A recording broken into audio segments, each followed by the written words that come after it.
you doing today? It's your girl, Miss Debs. I'm coming to you today from Deborah's Delicious Dishes. Guys, I hope you had a beautiful day today. My day was very interesting. Let me just say that. I went to two doctors today concerning my heart. I went to my cardiologist, then I went to go get an echocardiogram. That's when they listened to the electrical pulses and they listen to the sound waves of your heart. Okay, so I'm waiting for those results to come back. So in the meantime, I went next door over to my cardiologist. And me and her talked, and she wants me to do some blood work. So we're going to just see. But I'm not worried. I put my faith in God, and that's where it's going to stay. Okay, so guys, we're going to start our second week of this book right here, The Bible in 52 Weeks, a year-long Bible study for women. So we are in week 2, okay? Giving honor to my Lord and Savior Jesus Christ because he's so worthy to be acknowledged and praised on this day and every day. I'm so grateful for him, guys. Okay, so week 2, we're starting off, and I had did a video on this topic right here. Let's put a little music down low. Okay, giving up is not an option. Daily reading, and we're going to be talking about Genesis. Have you ever just wanted to kick yourself for giving up too soon on a goal? For example, maybe you told yourself you didn't have time to go back to school and complete that degree. I've been there. I was trying to go to school for a registered nurse, but life happened. But anyway,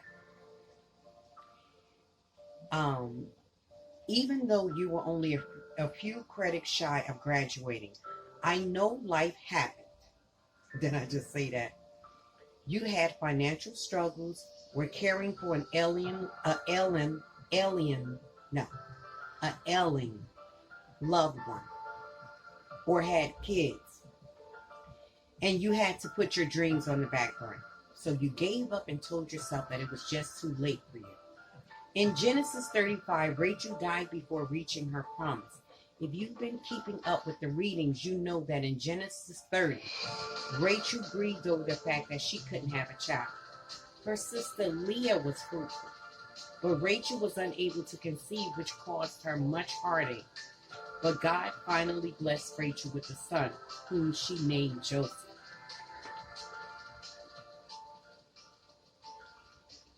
So Rachel named her son Joseph. After experiencing this miracle, she immediately spoke a prophetic word into her own life and said that she would have another son. She had faith that God could do it again. However, Rachel made a mistake. She didn't have enough faith to put God completely first and stopped worshiping idols, and it brought her down. In Genesis 31, she stole her father's idols from his house when she left with Jacob. When her father came looking for the idols, Jacob called for the death of the person who had stolen them. Now remember, his mom stole the idols. Jacob called for the death of the person who had stolen them, not knowing Rachel was the culprit. She did get pregnant again. And began to go into labor, hard labor. We women know about that, don't we? According to Genesis 35:16, the New King James Version. But because of the intense labor pain brought on by her disobedience, she died in childbirth. She was so close to her destination, but she died. The baby was successfully delivered. The miracle still came, but Rachel couldn't enjoy the fruit of her labor. My dear sister, giving up is not an option. No matter how difficult the journey may seem, you can't give up. It's so easy to give up. And I want to read you something right here. I jotted down this morning. Because along with this session, I'm going to be reading little tips and duads too. When you feel like you're going to give up, this is what I tell myself sometimes just to keep going. Learn to be patient. Don't rush and scurry about. Hold on. Help is on the way. Because when you give up, then doubt sets in and then you be disobedient because you didn't want to listen and wait on what God had to show you and lay out before you so he can lead the path for the way that you should go. But sometimes we're so in a hurry, we're so in a rush, we want that instant gratification, which I say all the time. I'm a victim to that sometimes too. We want to rush things, we want to hurry up and make it happen. But sometimes it's not meant to happen on your time. Sometimes God says, you know what? I'm making you wait for a reason. I'm making you sit and wallow in what you're going through because I want you to learn something from it. I want you to stop being disobedient and taking life into your own hand, because guess what? By you worrying, by you trying to do things your way, sometimes you mess everything up. Whatever was even planned for you that could have been of good, you have messed it up because you were impatient and you was disobedient and you didn't want to wait, okay? We all can relate to that, can't we? Okay. But I'm saying help is on the way. Don't break down. Don't give up. Be patient. Learn to wait sometimes. You never know what's around that corner. But sometimes you can go so fast and you could be on your way rushing to get to work or whatever, or rushing to get to your destination, and you're not looking and paying attention, and you can run into someone or someone can run into you and cause a collision and a car accident, and you could be mangled for life, or worse than that, you could kill someone or you could be dead. You understand what I'm saying? So sometimes God knows what's around that corner already. Just wait. Be patient. I just wanted to say that because I can relate. Okay, again, I say, my dear sister, giving up is not an option, no matter how difficult the journey. You have amazing goals and dreams. Please do not let those dreams die. Please know that somebody is waiting on what is to come through you. Wait a minute. Please know that somebody is waiting on what is to come through you. Exactly, I get it now. They are waiting on a mentorship, a book, or a business that has to be birthed through you. So pick those dreams back up, dust them off, and get back on track. You are much closer than you think. These are points to ponder. What goals did you give up on that just seemed too far-fetched? Too far-fetched. Ask yourself that. Is there something in life that you wanted to reach for, some goals you had in mind, or you wanted to do some certain things in your life to get you to a destination that you wanted to be, whether it was a doctor, lawyer, or going back to school, or getting your master's or your bachelor's, or getting your GED or your high school diploma? It's never too late. It's never too late. Just remember that.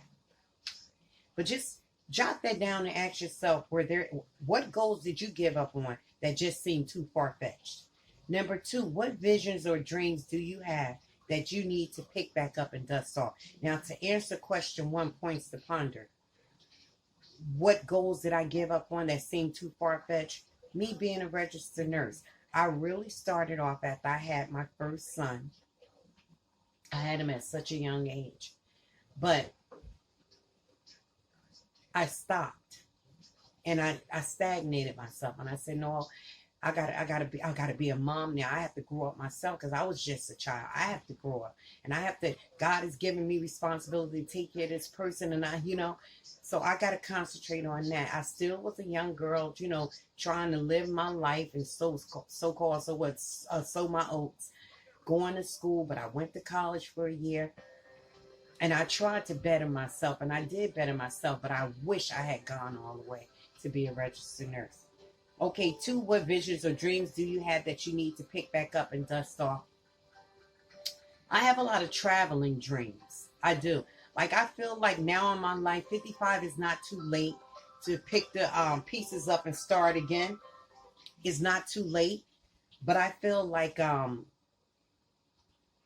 right now, I don't want to go further in my career. This is just my decision, my choice. If I felt like I wanted to do it, I would do it, and I would try to move forward, and I know I can do it.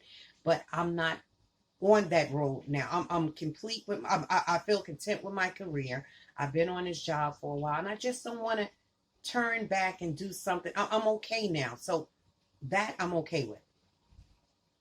But traveling. Traveling is some dreams that I need to pick back up and dust off. Did a little traveling when I was with my ex, but I'm solo. And it's what do I want to do and where do I want to travel? You know, a dream of mine is to go to London. I always wanted to go to London. And I'm thinking about taking that on one day. Okay, so now, number 3 in this story, Rachel had a midwife who tried to encourage her to hold on to her promise. Who do you know who needs encouragement to hold on? How will you help them? Is there a friend or a colleague or a sibling or a child or a friend that you know that is struggling, that needs you to encourage them? If you know someone like that and you see that they're at the brink of what we're going through, the way the world has turned around now, and people are like losing it, like they're really depressed, their their emotions are all over the place. If you know someone who is going through something and they need help, why not go to them and try to be a light to them and help them? And just tell them to hold on. And if they need to go speak to someone about mental issues, direct them to. There's a lot of 1-800 numbers out here for people that's going through this depression, especially today. It could be someone in your home. It could be your spouse. It could be your children. It could be your siblings. It could be a friend. Okay? How will you help them? Me, myself, I have a lot of people that come to my doctor's office and they're depressed and they have lost loved ones, husbands, wives, moms, and they need someone to really hold. And this has them so frightened, right? I talk to these people and I try to, be a light to them. Now, I'm not a professional psychiatrist or a psychologist. I'm not a doctor, but I have humanity for people. And I feel like if you're going through something, I'm going to try to, if I can't say anything, I'm going to try to be that listening ear. Okay. Let's go on to actions for the week. Take a few minutes 3 times this week to pray for direction to get your goal back on track. You can pray for anything. I tell you guys, I pray for my children every day. I pray for my loved ones. I pray for friends. I pray for my YouTube family. I pray for me because we all need that. You know what I'm saying? So just take a few minutes to pray for asking God to show you the direction that you should go, to give you the stamina, the willpower to move forward, give you a clear mind, a clean heart, give you wisdom, seek knowledge, because God can give it to you. Because our minds are so cluttered now. I'm telling you. I know mine is from wearing that mask. Sometimes I go in the kitchen, I'm so forgetful. I can't even remember what I went in there for. Thank God the toilet stool is there to let me know that's what I went in there for, right? In the bathroom. Okay, so commit to watching a video or listening to a podcast that will help jumpstart your creative juices in your particular area of interest. Number 3, that was number 2. Put a timeline in place to acknowledge some of your goals, one at a time. Don't try to overload yourself.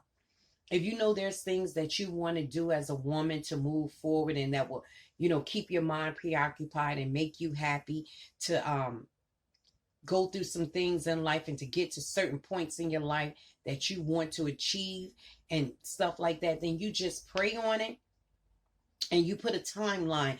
When do I, Deborah, want to reach this goal to go to A, B, and C? You understand? So just set guidelines, but don't make them too, just try to keep it in a time frame that works for you. Because sometimes when you overexert yourself and you go too fast and you're doing too many things, you're juggling too many things, you get lost and then you lose interest. So you don't want to do that. The last one, guys, is share your goals and timeline with someone so they can help keep you accountable. Sometimes you need somebody to ride that back. Because like I said, we can get so distracted and caught up with things dealing with our family and jobs and our significant other and kids and life and even our own minds. Sometimes we get so caught up in things that we forget, oh yeah, I was supposed to go do this, or I was supposed to go over here to open up this account, and I was supposed to go here to sign up for school, and I was supposed to do this, and I was supposed to do that, and we don't do it because our minds are so all over the place. So sometimes you need to have your friend by, or a loved one, or a sibling, or one of your children, somebody to keep you on course. If you know the type of person in your mind go like that, because I could be talking about one thing and slip over to another conversation, be like, no, okay, what was I saying before? So if you can find someone to help you out to get to those goals that you're trying to reach, don't be too proud to ask for help. Don't be too stubborn, and get on your knees and ask God to show you directions, guidance, give you wisdom, knowledge. Crave it, guys. Just like you crave a cigarette or a drink or a gambling problem or alcoholism or just being out in the street or gambling. I'm not knocking nobody for what they do, but what I'm getting at, when you pray and you crave for things like that, and you set your goals and you set your mind, oh, I'm going to go do this today, and I got to do this, and I'm going to drink this, and I'm going to do the same thing with God. Ask him, and it doesn't take up too much of your time. Ask him to guide you and show you which way to go. So guys, wasn't that quick? The Bible in 52 weeks for women. Wasn't that quick? That was the easy one right there. So I'm just going to continue to read, but I just want to bring some things to you. But just remember, week 1 was there's nothing too hard for God. Week 2, giving up is not an option. We will not give up. We've come too far, and there's nothing that you can't get through. No mountains you can't climb over. No hurdles you can't jump through. No tunnels you can't go in where you can't see your way out because it's dark. Ask for God guidance, and I assure you, he can make it all possible.